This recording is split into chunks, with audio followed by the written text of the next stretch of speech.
아이들이 어려워하는 수학, 별표 치는 수학만 쏙쏙 골라서 풀어주는 별표타파 별타쌤 박정입니다. 자, 아이들이랑 방학 어떻게 보내고 계신가요? 네, 재밌게 보내고 계시죠? 제가 방학 동안 잘 보내시라고 이제 자기주도 어떻게 하면 좋은지, 그리고 수학이나 국어, 그리고 일기 쓰기 이런 거에 대해서 이제 보내드렸어요. 이렇게 영상 올려드렸는데요. 자, 일기 쓰기나 이런 자료 필요하시면 편하게 말씀해 주시면 제가 보내드리도록 하겠습니다. 자, 제가 오늘은요, 방학 동안에 아이들이 이거를 좀 중점적으로 꼭 해주셔야 된다 하는 부분을 이야기 드리고, 다음 시간에는 예를 드리려고 해요. 바로 그거는 문해력이에요. 문해력. 자, 우리 아이들이요, 이제는 문해력 하면은 어머님들이 단순히 이제는 글을 읽고 쓰는 거, 이 정도의 능력을 이제 이해를 하시는데, 그렇게 단순하게 그 읽고 쓰는 능력이 없는 거를 문맹이라고 하거든요. 자, 문맹이랑 문해력은 굉장히 큰 차이가 있어요. 문맹은 요새는 사실 없잖아요. 근데 문해력이 떨어지는 친구들이 굉장히 많아요. 어른들도요. 문해력이라는 걸 정확하게 말씀을 드리면, 글을 읽고 의미해 나가는 능력을 뛰어넘어서 사람들이랑 소통하는 능력, 그리고 문제를 해결하는 능력까지 이제 포함이 되는 말이거든요. 그래서 요거는 아주 진짜 인생을 살아가는 데 있어서 가장 중요한 능력이고, 현대사회에서 일상생활을 해나가는 데 있어서 필요한 글을 읽고 이해하는 데 필요한 최소한의 능력이 바로 문해력이에요. 근데 요새 아이들 친구들이 이 문해력이 굉장히 떨어진다는 거죠. 어른들도 마찬가지예요. 이제 코로나 팬데믹을 통해서 아이들이 이제 의사소통할 일이 굉장히 많이 줄었어요. 그렇기 때문에 요새 친구들 같은 경우는 많이 떨어지고, 10대 친구들 같은 경우는 특히 많이 떨어진다고 봤어요. 근데 지금만 이렇게 문해력이 떨어지는 것이 아니라 예전부터 사실은 조금 부족한 부분이 있었거든요. 그래서 2020년대 EBS에서 나왔던 것 같아요. 다큐프라임이라는 데서 얼굴이 피다라는 표현을 애들한테 물어봤어요. 네, 얼굴이 피다. 네, 얼굴이 피다라는 표현을 우리 어른들 많이 쓰죠. 근데 얼굴이 피다라는 뜻이 무엇일까 그랬더니 아이들이 막 모르겠는데요, 다 이랬어요. 근데 얼굴에서 피가 나는 거요? 네, 이런 식으로 좀 생각을 한다는 거예요. 그리고 이모, 뭐 고모 이런 말도 어려워하지만 이모가 무엇일까요? 그랬더니 아이들이 엄마의 친구?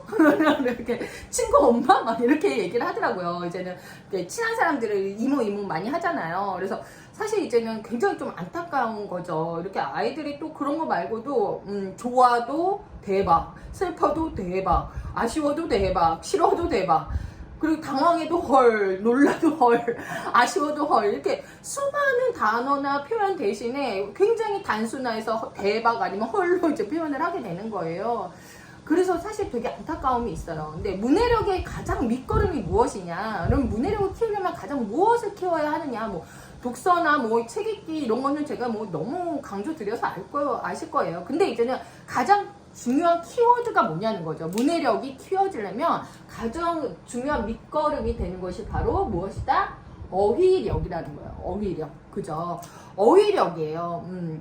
제가 아까도 이야기 드렸지만 코로나 팬데믹으로 이제는 굉장히 이제 관계 단절로 인해서 인간관계, 사회관계 이런 것들이 떨어지다 보니까 문해력 수준이 굉장히 떨어지고 어휘나 문장 구사 능력조차 굉장히 좀 떨어지게 돼 있어요. 그래서 그런데 필요한 게 바로 어휘력이라는 거죠. 글을 이해하는 데 있어서 뭘 해야 될까요? 문장을 정확하게 이해를 해야죠. 문장을 이해하는 데 있어서 문장을 구성하는 단어의 의미와 쓰임을 이해를 해야 돼요. 그렇기 때문에 결국은 단어의 의미와 쓰임을 정확하게 아는 것이 문장을 이해하고 그 다음에 글을 이해하는 능력이 되는 거죠. 즉 풍부하고 다양한 어휘를 아이가 가지고 있으면 읽기학습에 굉장히 유리하게 돼 있어요.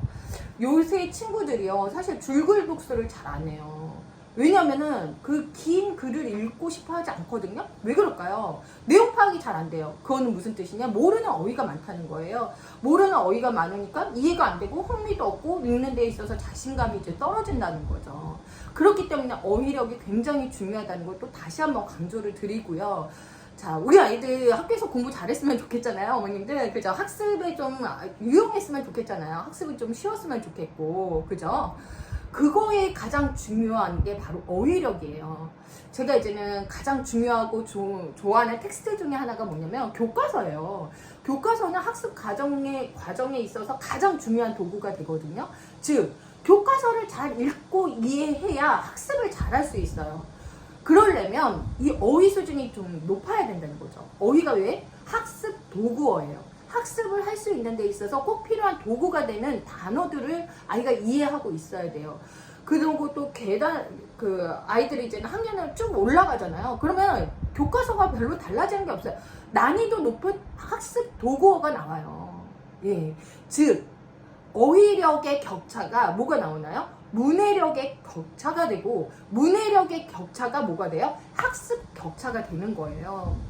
사회나 과학, 역사, 영어 모든 과목에서 문해력은 굉장히 중요한 비중을 차지하고 있어요. 즉, 어휘력이에요. 제가 여기서 얘기하는 문해력이랑 어휘력을 좀 같이 봐주시면 좋을 것 같아요.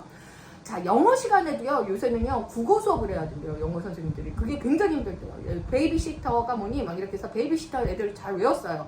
근데, 이거는 선생님이 보모라는 뜻이야. 그랬더니, 보모가 뭐예요? 아이들이 이렇게 얘기한다는 거죠.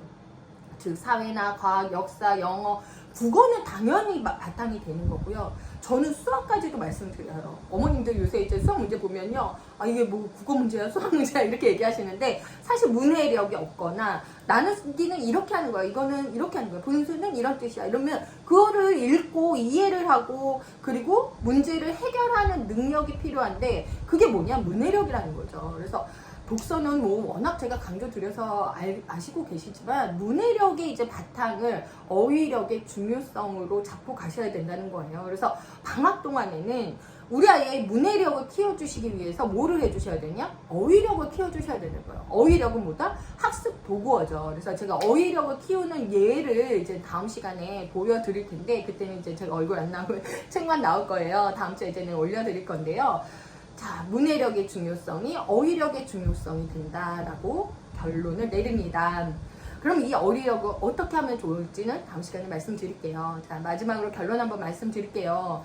자, 부모의 역할이요. 아이가 자신의 미래를, 자신이 원하는 미래를 꿈꾸고 상상할 수 있게 만들어주는 게 가장 큰 역할이라고 생각을 하거든요. 근데 문해력이 부족하잖아요. 그러면 아이들이 나는 공부를 못해. 왜? 학습 도구를 이해를 못하니까요. 나는 공부를 못해 하면서 꿈을 좌절시키는 경우가 되게 많았어요. 그러지 않았으면 좋겠어요. 자, 문해력의 가장 큰 특징이 뭔지 아세요? 네. 누구든 그 능력을 키울 수 있다는 거예요. 그래서 여러분들이 문해력만 정말 중점적으로 가지고 가신다면 이번 방학에는 좀 확실하게 문해력, 어휘력 잡을 수 있을 거라고 생각됩니다. 자, 다음 시간에 구체적인 예로 어떻게 키우면 좋을지 만나 뵙도록 하겠습니다. 별표 타